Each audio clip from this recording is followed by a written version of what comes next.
Good morning and welcome to Hippie Christmas with MrTieDye. So today I have the Incline ice dye I did on Wednesday's show. Today is Saturday. I told you it'd probably be late because I needed to wait for all the ice to melt. Anyways, we're going to get this thing cut open and see what we got.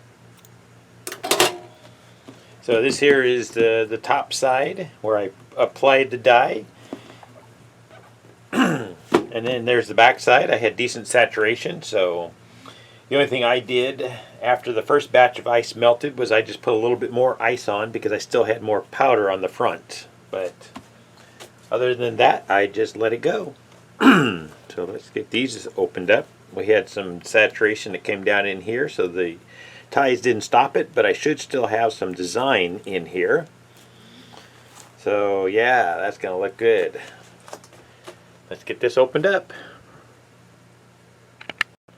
Alright, here we go.